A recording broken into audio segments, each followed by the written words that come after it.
सूरज अपने पूरे आबोताब से दुनिया को रोशन करके एक नई सुबह का पैगाम देगा। चरिंद परिंद चहचहाते इधर उधर उड़ते नजर आ रहे थे। तमाम लोग अपने अपने काम करते दिखाई दे रहे थे। ऐसे में तीन घराने जिरगे के फैसले के इंतजार में थे। एक तरफ इंतकाम की आग लगी थी तो दूसरी तरफ दुनियावी ताकत का इस्तेमाल करते हुए मजलूम पर जुल्म ढाया जा रहा था। और तीसरा घराना अपनी गुर्बत के मारे बेबसी से आंसू बहा रहा था। बूढ़ा बाप अपने लगते जिगर को साथ लगाए रो रहा था। करीब बैठा उसका भाई भी आंसू बहा रहा था। उन्हें यकीन था कि जिरगे में सालों से होता एक ही फैसला होगा, उनकी इकलौती शहजादी को वन्नी के फरसूदा रस्म की भेंट चढ़ा दिया जाएगा। वो लड़की जो ढेरों ख्वाब सजाए बैठी थी, अपने बाप का सहारा बनने का, अपने छोटे भाई को एक अच्छा मुस्तकबिल देने का, अपने बाप का खौफ दूर करने का, जो हर वक्त उन्हें खौफजदा रखता था। लेकिन सारे ख्वाब उसे कांच की किरचियों की माने टूटते हुए नजर आ रहे थे। वो भी आज बाकियों की तरह वन्नी की बेहुदा रस्म की भेंट चढ़ने वाली थी। क्या उसकी किस्मत में भी बाकियों की तरह मार खाना, बात बेबात जलील होना, ढेर सारे काम करना, सबकी नफरत से भरी निगाहों लहजों को बर्दाश्त करना, हमेशा के लिए कैद होना लिख दिया गया था, या फिर ये एक नई तारीख रकम होने जा रही थी? खैर, ये तो आने वाला वक्त ही बता सकता था। बाबा, मैं कैसे रहूंगी आपके बगैर, कैसे? वो रोए चले जा रही थी। शायद रोना ही तो उसका मुकद्दर बन चुका था। मेरी गुड़िया, मजबूर है तेरा बाप। वो भी उसे सीने से लगाए आंसू बहा रहा था। बाबा, हम शहर से यहाँ क्यों आ गए? हम तो वहाँ बचपन से रहते थे। फिर क्यों बाबा? वो हिचकियाँ लेते हुए बोल रही थी। इस सवाल पर अहमद इब्राहिम के चेहरे पर एक साया आकर गुजरा। मुझे माफ़ कर दो मेरी बेटी, मैं कुछ नहीं कर पा रहा अपनी गुड़िया के लिए। उनके ज़ईफ चेहरे पर आंसू मोतियों की सूरत लुढ़क लुढ़क कर दाढ़ी में जज्ब हो रहे थे। बाबा, ऐसे तो ना कहिए। उनकी बात पर वो तड़प उठी थी। ना मैं तुम्हारी माँ को बचा सका और ना अब तुम्हें। उनके चेहरे पर कुर्ब के आसार थे। माँ के जिक्र पर आंसू और तेजी से बहने लगे। बाबा, दुआ करें कुछ ऐसा हो जाए कि मैं इस मुश्किल से निकल जाऊं। वो अब उनके आंसू साफ करते हुए बोली। इंशाअल्लाह। वो उसके माथे पर बोसा देते हुए कहने लगे। बाबा, मुझे अब तो बता दें, ऐसी कौन सी बात है जो आपको हर वक्त खौफजदा किए रखती है? वो उनके हर वक्त खौफजदा रहने की बाबत कई बार पूछ चुकी थी, लेकिन उसे कभी भी इस बात का जवाब नहीं मिला था। मेरी बच्ची, जो बात मुझे खौफजदा करती है, जिसका मुझे डर था, वो हो चुका है। अब मैं नहीं रहूंगा खौफजदा। उनके चेहरे पर सदियों की मुसाफत थी। क्या मतलब? जिमल उनकी बात समझ ना सकी। जल्द ही तुम्हें मेरे खौफजदा रहने के बाबत पता चल जाएगा। उनकी बात पर जिमल ने सर हिला दिया। कोने पर बैठे 17 साला सुफियान के रोते हुए वजूद पर जैसे ही जिमल की नज़र पड़ी, वो फौरन उठकर उसके पास गई। सुफियान, मेरी जान, वो उसके आंसुओं से तर चेहरे को साफ करते बोली। आपी, मैं सच कह रहा हूँ, मैंने किसी का कत्ल नहीं किया। आपी, मैं बिल्कुल सच कह रहा हूँ। वो फौरन से जिमल से लिपटता हुआ बोला। जानती हूँ मेरी जान, तुम अपने आप को कसूरवार मत ठहराओ। ये जालिम लोग होते ही ऐसे हैं। वो अच्छी तरह समझ रही थी कि सुफियान के नाम पर जिमल को वन्नी करना सुफियान को अंदर से खा रहा था। तुम बाबा का ख्याल रखना, दिल लगा कर पढ़ना, और जो ख्वाब मैं बाबा का पूरा नहीं कर सकी, उन्हें तुम पूरा करना। वो आंसुओं पे वो मुश्किल बंद बांधते हुए उसे मोहब्बत से समझाने लगी। बाबा साईं, मैं नहीं करूँगा निकाह। उसकी आंखें जब्त से सुर्ख हो रही थी, लहजा बला का साख्ता।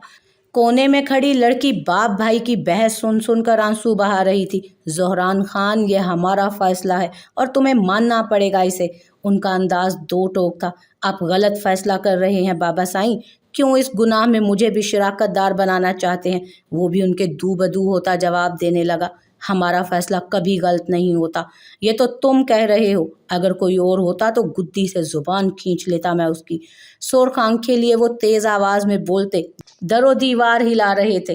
तुम अगर नहीं करना चाहते तो ना करो, लेकिन याद रखना, इसके बाद हवेली से तुम्हारा कोई ताल्लुक नहीं होगा। ना तुम मिशी से मिलोगे। आग के पेपर कुछ ही दिनों में मिल जाएंगे तुम्हें। उनका लहजा अब की बार पुरसकून था। मिशी बाप की बात पर और तेजी से रोते चची जान के गले लगी। बहन को रोता देखकर ज़ोहरान खान ने लब भींच लिए। उसका बाप भी पहुंचा हुआ खिलाड़ी था। दोनों अहम जगहों से वार किया था। अभी उसके इम्तहान हो रहे थे और इसके बाद उसने बिजनेस स्टार्ट करना था, और दूसरा बहन से ना मिलना। تیار ہوں میں، مٹھی کو سختی سے بھینچتے، شدت گریہ سے سرخ ہوتی آنکھیں لیے وہ کہہ کر لمبے لمبے ڈگ بھرتا وہاں سے نکل گیا۔ پیچھے محتشم خان کے لب مسکراہٹ میں ڈھلے۔ ایک طرف سردار محتشم خان، زہران خان اور فہد خان بیٹھے تھے، دوسری طرف احمد ابراہیم، زمل، سفیان اور ان کے گاؤں کے سردار عالمگیر چودھری اور شہزاد چودھری تھے۔ احمد ابراہیم اپنی بیٹی کے لیے کچھ بول ہی نہ سکے۔ وہ یہ نہ کہہ سکے کہ ان کی بیٹی کو ونی کی بجائے ان کی جان لے لی جائے، کیونکہ اس فیصلے کا حق ان کے سردار نے خود لیا تھا۔ سردار محتشم خان کا سفیان کی بہن کو ونی میں مانگنا سردار عالمگیر چودھری نے بلا تردد قبول کر لیا تھا۔ یہ فیصلہ تو پہلے ہی پتہ تھا سب کو، بس رسم کے مطابق جرگہ بٹھا کر اس کا اعلان کروایا گیا تھا۔ زہران خان اور زمل ابراہیم کا نکاح ہو گیا تھا۔ محتشم خان نے ایک مسکراتی نگاہ احمد ابراہیم پر ڈالی اور ان نظروں کا مفہوم احمد ابراہیم اچھے سے جانتے تھے۔ زمل اپنی ہاتھوں کی لکیروں کو غائب دماغی سے تک رہی تھی، تبھی خیال آتے اپنے سامنے بیٹھے وجود کو دیکھا جس سے کچھ دیر قبل اس کا نکاح پڑھایا گیا تھا۔ سخت چٹانوں جیسے تاثرات، چہرے پہ چھائی بیزاریت، مٹھی کو بھینچے جس کی وجہ سے نسیں تک ابھری ہوئی تھیں۔ زمل کا ننھا سا دل دہلا گیا۔ گوری رنگت جو ضبط کے باعث سرخ ہو رہی تھی، ہلکی براؤن رنگ کی ذہین آنکھیں، سلکی بالوں کو جل سے سیٹ کیے، وائٹ کوٹ میں ملبوس، براؤن چادر کو ایک کندھے سے لیے دوسرے پر ڈالے، بلا شبہ وہ خوبصورتی میں اپنی مثال آپ تھا۔ سفیان نفرت بھری نگاہ شہزاد چودھری پر ڈالتے وہاں سے نکل پڑا۔ چل ادھر سے۔ وہ جو اپنی آگے والی زندگی کو سوچنے میں محو تھی، اتنی بدتمیزی سے مخاطب کرنے پر سر اٹھایا۔ دیکھنے سے وہ 30-35 سال کے لگ بھگ عورت ان کی ملازمہ معلوم ہو رہی تھی۔ زمل نے فوراً ارد گرد اپنے نظریں دوڑائیں تو سب جا رہے تھے۔ نگاہیں فوراً باہر کی جانب گئی، جہاں اس کے باپ بھائی بے بسی سے آنسو بہاتے اسے دیکھتے ہوئے جا رہے تھے۔ یقیناً ان دونوں کو زمل سے ملنے نہیں دیا گیا تھا۔ زمل کی شہد رنگ بڑی بڑی آنکھوں میں آنسو بھر آئے۔ وہ شکستہ قدموں سے اسی ملازمہ کے ہم قدم ہوئی اور ایک گاڑی میں جا بیٹھی۔ اتریں اس گاڑی سے۔ وہ جو منہ ہاتھوں میں دیے رو رہی تھی، اتنے سخت لہجے پر ڈرتے ہوئے سر اٹھایا، خوفزدہ نظروں سے اس شخص کو دیکھا جس کے نکاح میں اسے دیا گیا تھا۔ اس گاڑی سے اتریں۔ اس کی خوفزدہ نظروں کو دیکھتے اب اس کا لہجہ تھوڑا دھیما ہوا تھا، لیکن نرمی کے آثار کہیں نظر نہ آ رہے تھے۔ ریشمہ اسے دوسری گاڑی میں بٹھاؤ۔ اس کے ڈرے سہمے وجود کو دیکھتے وہ ملازمہ کو آواز دے گیا۔ زہران خان کے کہنے کی دیر تھی۔ ریشمہ نے اسے نکال کر دوسری گاڑی میں بٹھا دیا۔ اس کے اترتے ہی زہران خان اپنی گاڑی میں آن بیٹھا۔ کہاں جا رہے ہو زہران؟ سردار محتشم نے جیسے ہی اسے ڈرائیونگ سیٹ پر بیٹھتا دیکھا، فوراً اس کے پاس آ کر پوچھنے لگے، آپ کے کہنے پر تو میں نے یہ سب کر لیا ہے، لیکن اس کے آگے کی مجھ سے کوئی امید مت رکھیے گا۔ وہ بے تاثر لہجے میں کہتا گاڑی زن سے بھگا گیا، اور اس کی بات سن کر سردار محتشم لب بھینچ کر رہ گئے۔ ان دونوں کی باتیں سنتی زمل کو اپنی ناقدری پر رونا آیا تھا۔ کون سی ناقدری زمل؟ تم ایک ونی میں آئی ہوئی لڑکی ہو۔ لمحے میں ہی وہ تلخی سے اپنے آپ سے مخاطب ہوئی۔ کچھ دیر کے سفر کے بعد گاڑی اپنی منزل پر پہنچ چکی تھی۔ باہر آؤ، وہی ملازمہ سخت لہجے میں کہتے ہوئے نیچے اتری۔ تو اب مجھے ملازموں کی بھی نفرت سہنی پڑے گی۔ سرخ آنکھیں، بھینچے ہوئے لب، آنسوؤں کے میٹھے میٹھے نشانات چہرے پر، وہ قابل رحم ہی تو معلوم ہو رہی تھی۔ وہ خاموشی سے اتری۔ حویلی پر نظر ڈالتے اس کے چہرے پر استہزائیہ مسکراہٹ بکھری تھی۔ جتنی یہ حویلی خوبصورت دکھتی تھی، اس میں رہنے والے لوگ شاید اتنے ہی بے رحم تھے۔ وہ ملازمہ کی تقلید میں حویلی کے اندرونی حصے میں جا پہنچی۔ 2 ادھیڑ عمر عورتیں، ان کے ساتھ 2 نوجوان لڑکیاں کھڑی تھیں۔ سب کی نفرت بھری نظریں وہ بخوبی خود پر محسوس کر رہی تھی، سوائے ایک لڑکی کے جس کے چہرے پر کچھ حد تک ہمدردی تھی، یا شاید اس کا وہم تھا، یہ تو آگے ہی جا کر پتہ چلنا تھا۔ بڑے سے کالے رنگ کی چادر سے خود کو چھپائے، نظریں اپنے پاؤں پر جمائے، انگلیاں چٹکا رہی تھی وہ۔ تبھی ایک زوردار تھپڑ اس کے چہرے پر نشان چھوڑ گیا۔ اس عمل کے لیے شاید وہ تیار نہ تھی، لڑکھڑاتے ہوئے پیچھے گری۔ گرم سیال ایک بار پھر سے چہرے کو بھگونے لگا۔ نظریں اٹھائیں تو اس سے ہی 2-3 سال بڑی لڑکی نفرت سے اسے گھور رہی تھی۔ آج تک اس کے بابا نے اسے سخت لہجے میں بات نہیں کی تھی، اور اس سے کچھ سال بڑی لڑکی نے اسے تھپڑ جڑ دیا تھا۔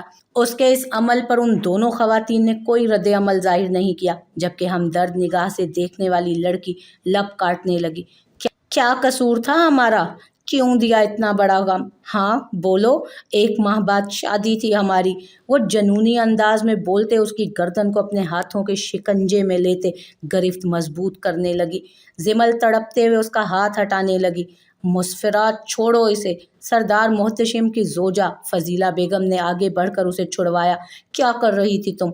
वो थोड़ा सख्ती से बोली। जिमल बुरी तरह खांसने लगी थी। ताई जान, हमने कहा था इस लड़की को ना लाएं इस हवेली में। इसे देखकर हमारा गम और बढ़ेगा, कम नहीं होगा। नहीं होगा कम हमारा गम। हमने कहा भी था आप सब लोगों से। हमने कहा था ना आप लोगों से, जहां मेहरान खान का खून गिरा है वहीं इसके भाई का भी गिरना चाहिए, तभी सुकून आएगा हमें। वो रोते चीखते हुए बोलती वहां से अपने कमरे की जानिब भाग गई, जबकि जिमल अपने भाई के बारे में सुनकर ही तड़प उठी। महरमा, देखो उसे जाकर। वो अपने पीछे खड़ी मुस्फरा की माँ को बोली तो वो सर हिलाते बेटी के कमरे की जानिब गई। मिशेल, इसे फिलहाल स्टोर रूम में लेकर जाओ, फिर मैं कुछ करती हूँ।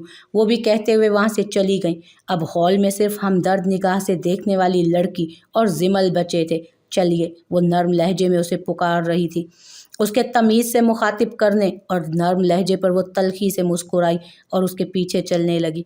बोसीदा सा स्टोर रूम, जहाँ कितना ही फालतू सामान पड़ा था, कितना ही गर्दो गुबार था। रोशनी के नाम पर सिर्फ 0 पावर बल्ब रोशन था। हवेली के अंदरूनी हिस्से में होने की वजह से यहाँ सूरज की रोशनी भी नहीं आती थी। इतने गर्दो गुबार से दोनों को बेसाख्ता खांसी हुई। कुछ चाहिए हो तो बता दीजिएगा। मिशेल उस पर दुख भरी निगाह डालते हुए बोली। क्या मुझे मांगना चाहिए? उसकी बात पर जिमल तल्खी से बोली। सॉरी। मिशेल अपनी नर्म तबीयत की खातिर पूछ बैठी थी, लेकिन शायद उसके अल्फाज पहले ही उस दुखी लड़की को और ज्यादा तकलीफ पहुंचा गए थे। सुनो, मुझे सॉरी मत कहो, मैं यहाँ ये अल्फाज सुनने नहीं आई। उसके नर्म लहजे पे अब जिमल भी नॉर्मल अंदाज में बोली। क्यों, आप इंसान नहीं हैं क्या? वो अपनी भीगी आंखों से उसे देखते हुए पूछने लगी। तुम में और मुझ में फ़र्क है। वो लब काटते बोली। फ़र्क? कौन सा फ़र्क? मुझे तो कोई नहीं दिख रहा। आप भी इंसान हैं और मैं भी। हम दोनों को ही अल्लाह ने पैदा किया है। किसी को किसी पर फोकियत नहीं सिवाय तकवा के। ये हमारे नबी पाक सल्लल्लाहु अलैहि वसल्लम ने कहा है। तो मुझे तो कोई फ़र्क नहीं दिखता। आपको पता है ये आंखें क्यों नम हैं? एक मजलूम को बिला वजह जुल्म सहता देखकर, अपने बाबा साईं और मोरे के कंधे पर एक और गुनाह का इजाफा होते देखकर हो। वो तकलीफ से कहे जा रही थी। तुम ज़ोहरान खान की बहन हो? उस लड़की के नैन नक्श बिल्कुल अपने भाई जैसे थे, बिल्कुल अपने भाई की तरह खूबसूरत। इस हवेली के तो सारे ही लोग खूबसूरत थे। शायद खान हवेली को खूबसूरती विरासत में मिली थी। जिमल भी खूबसूरती में कोई कम नहीं थी और ये खूबसूरती उसे अपनी माँ से विरासत में मिली थी। मिशेल बगैर मुड़े ही हाँ में सर हिलाते वहां से चली गई और जिमल वहीं गंदे फर्श पर बैठती चली गई। हाथ बेसाख्ता गालों पर गए। अब शायद उसे ऐसे और बहुत से थप्पड़ खाने थे। या अल्लाह, मुझे इस मुसीबत से निकाल दे। घुटनों में सर दिए वो सिसकने लगी। बाप और भाई के आंसुओं से तर चेहरे उसे और रुला रहे थे। उसे हवेली के लोगों से नफरत होने लगी थी। अबे यार, इतने गुस्से में क्यों है? कुछ बताएगा भी? नोमान उसके साथ सोफे पर बैठा था। वो जब से आया था टहले जा रहा था, अब कहीं जाकर टिका था सोफे पर। तुझे मालूम है ना मुझे इस बेहुदा रस्म से कितनी नफरत है, और बाबा साई को लाख दफ़ा मना करने के बावजूद भी वो वही कर गए। आग करने की धमकी दे दी थी मुझे। खून के बदले खून के बजाय वो उसकी बहन को वन्नी में ले आए हैं। उसके लहजे में दुख और तकलीफ जाने क्या क्या था। तो यार, वन्नी में आई हुई लड़की है ना वो, तो तू माहम से ही शादी करना ना। नोमान अपने तई समझाते हुए बोला। बात सिर्फ शादी की नहीं है, और ये माहम का जिक्र कहाँ से आ गया? खैर, अगर मेरा बिजनेस स्टार्ट हो गया होता ना, तो कभी बाबा के इस गुनाह में मैं हिस्सेदार ना बनता। और मुझे मलाल इस बात का है कि अब उस बेकसूर लड़की के साथ ये लोग बुरा सलूक रवा रखेंगे। वो माथे को मसलते हुए इस तरह से बोला। तू परेशान ना हो, पेपर से फारिग हो जा, फिर सोचना क्या करना है। और कंस्ट्रक्शन का काम तो जारी है, इंशाल्लाह जल्द ही हमारी कंपनी तैयार हो जाएगी। वो ये कहकर खामोश हो गया। वो उसका बेस्ट फ्रेंड होकर भी उसे समझ नहीं पाता था।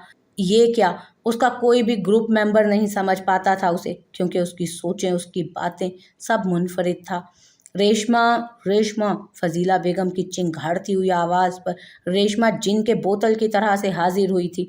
जी खान बीबी। फजीला बेगम को सारे मुलाजिम खान बीबी ही कहते थे। नज़रें नीची की यही कहा गया। इतनी हिम्मत नहीं थी उनकी कि नज़रें मिला के बात करती। उस छोकरी को लेकर आओ, सारे किचन का काम, सफाई, हर चीज़ उससे करवाओ, ज़रा सा भी आराम मत देना उसे। वो नफरत से भरे लहजे में बोली थी। जाओ अब। उनके कहने पर वो तेजी से मुड़ी थी। ए लड़की, बाद में रोना धोना कर लेना, इधर से उठ और चल जल्दी। अभी जिस रेशमा की नजरें उठाने की हिम्मत भी नहीं थी, वही रौब दिखा रही थी जिमल पर। जिमल आंसू साफ करने लगी। उस मुलाजमा की भी नफरत पे उसे अपनी जात बेमायनी सी लगी। बोझल कदमों से वो उसके पीछे पीछे चलने लगी। बावर्ची खाने में पहुंचकर वो उसे सारे काम बताने लगी। इतने ज्यादा काम सुनकर वो चकरा गई। लपसीए खामोशी से सुनती रही। खाना बनाने का काम भी उसे ही दिया गया था। उसे चंद एक अहम चीज़ों के अलावा कुछ नहीं बनाना आता था। अगरचे वो 23 साल की थी, लेकिन उसके बाबा ने उसे कभी कुछ करने ही नहीं दिया था। ये कहकर के तुम पढ़ाई से सख्त मेहनत करो और बाप का सहारा बनो। वो बाबा का हुक्म बजा लाते, दिल लगाकर पढ़ाई करती और अपने डिपार्टमेंट की टॉपर रहती। ये सब काम तू कल से करेगी। ज़रा सी भी कोताही हुई ना तो खान बीबी के अताब से बच नहीं सकेगी। समझ रही है ना? वो सख्त लहजे में इस्तफसार करने लगी तो जिमल आंसू पीते हुए इस बात में सर हिलाने लगी। जिमल का खड़े खड़े हाल बुरा हो गया था। ये सोचकर ही हलकान हो रही थी कि ये सारे काम कल से उसने करने हैं। शाम अब आहिस्ता आहिस्ता रात में ढल रही थी। जिमल लम्हे के लिए मार्बल से टेक लगाकर खड़ी हुई थी कि फजीला बेगम की आवाज़ पर तेजी से सीधी हुई। सुनो लड़की। उनका लहजा स्पार्ट था, किसी भी एहसास से आ रही। जी जी जी। जिमल डरते हुए पूछने लगी। मेरे साथ आओ। वो उस पर नफरत भरी नज़र डालते हुए आगे बढ़ी। जिमल आहिस्ता आहिस्ता उनके पीछे चलने लगी। वो बावर्ची खाने से निकलते हॉल की तरफ आई थी। वहां से आगे खूबसूरत लंबी राहदारी को क्रॉस करते हुए एक कमरे में जाकर रुकी। हवेली बस सिर्फ नाम की ही हवेली थी, वरना अंदर से उसकी तामीर जदीद तर्ज से की गई थी। दरवाजे का नॉब घुमाते हुए वो अंदर दाखिल हुई। पीछे मुड़कर देखा तो जिमल दरवाजे पर ही इस्तादा थी। अंदर आओ, वहां क्यों खड़ी हो तुम? वो गुस्से से चीखी। उनकी तेज आवाज पर बेड पर लेटा बूढ़ा वजूद आंखें खोलकर उन्हें देखने लगा। उस बूढ़े वजूद की आंखों में जहां उन्हें देखकर खौफ उभरा था, वहीं जिमल को देखकर उनकी आंखें अलग ही अंदाज में चमकी थी। इनका हर काम काज आज से तुम करोगी, खाने खिलाने से मालिश तक, दवाइयाँ भी वक्त पर दोगी। और हाँ, मुझे इनसे कभी भी बात करते हुए नजर ना आओ तुम। वो उसके बालों को हाथों के शिकंजे में जकड़ती गुस्से से बोली थी। जिमल सी करके रह गई। आंखें नमकीन पानी से भरने लगी। अभी इन्हें दवाई देकर स्टोर रूम में जाओ और हवेली में बिला मकसद अपना मनहूस वजूद लिए मत घूमना। वो एक झटके से उसके बाल छोड़ते नफरत से बोलती कमरे से निकल गई। जिमल आंसुओं को उंगलियों के पोरों से साफ करते चलती हुई बेड पर उस बूढ़े वजूद के पास बैठते साइड टेबल से दवाइयाँ उठाकर देखने लगी। बेटी, उस लहजे में मोहब्बत ही मोहब्बत थी। जी। जिमल चौंक कर उन्हें देखने लगी। मेरी बच्ची। अपने नहीफ हाथों से उसका चेहरा उन्होंने थामा था। आपको मुझसे नफरत नहीं हो रही? जिमल उनके अंदाज पर बेयकीनी से पूछने लगी। क्या कोई इस हवेली में उसे मोहब्बत से भी पुकार सकता था? नहीं मेरी बच्ची, मेहरान बहुत अच्छा बच्चा था, लेकिन अल्लाह की चीज़ थी, उसने ले ली। उनकी आंखें मेहरान खान की याद में नम हुई थी। मेरे भाई ने मेहरान खान को नहीं मारा, उस मासूम को तो किसी ने फंसाया है। उनके शफकत भरे अंदाज पर जिमल को कुछ हौसला हुआ था। मेरी बच्ची, तुझे ये हवेली वाले इसलिए नहीं लेकर आए हैं, बल्कि तुझे लाने के पीछे कोई और मकसद। तू अभी तक इधर ही है? खान बीबी ने तुझे जल्दी करके जाने को बोला था ना? रेशमा की चिंगाड़ती हुई आवाज पर दोनों अपनी जगह काम कर रह गए। जिमल जल्दी से उन्हें दवाई देकर उठी। उसके उठने पर बूढ़े वजूद के चेहरे पर उदासी छाई, जिसे जिमल ने बखूबी महसूस किया। जिमल तो वैसे ही उनकी बात पर उलझ गई थी। आहिस्ता से मोहब्बत से उनका हाथ थपथपाते हुए वो उठकर कमरे से बाहर निकल गई। रात का अंधेरा हर सू छा रहा था। वो स्टोर रूम में आई तो लेटने के लिए जगह तलाशने लगी।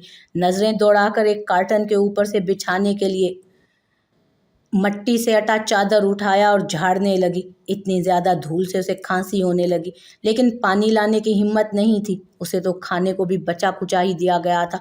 2-3 निवाले बमुश्किल निगलने के बाद उसने किचन में ही प्लेट रख दी थी। अच्छी तरह झाड़ने के बाद वो एक कोने में बिछा चुकी थी उस चादर को। करीब एक पुराना सा तकिया फेंका गया था। यकीनन यहाँ हवेली की पुरानी चीज़ें रखी जाती होंगी, बल्कि फेंकना मुनासिब होगा, क्योंकि यहाँ कोई भी शय रखी हुई नहीं थी बल्कि फेंकी हुई थी। सदशुक्र था कि वो गांव की लड़कियों की तरह सिर्फ चादर नहीं लेती थी, बल्कि दुपट्टा सर पर रखती और चादर एक कंधे से दूसरे कंधे तक ओढ़ती थी। चादर उतार कर अपने ऊपर लिया और दुपट्टा तकिए पर बिछाकर लेट गई। नींद आंखों से कोसों दूर थी। सारी रात आंखों में ही कटनी थी। आंसू निकल निकल कर तकिए को भिगो रहे थे। बाप भाई की याद शिद्दत से आ रही थी। एक अनजान जगह पर लेटे उसे अपना घर बहुत ज्यादा याद आ रहा था। उसकी 18 साला जिंदगी शहर में गुजरी थी। 3 साल पहले ही वो लोग परिवेश, जिमल और सुफियान की माँ कार एक्सीडेंट में होने वाली मौत के बाद वो लोग गांव आ गए थे। और जिमल के कितने बारी पूछने पर वो लोग गांव क्यों आए हैं, अहमद इब्राहिम ने उसे कभी जवाब नहीं दिया था।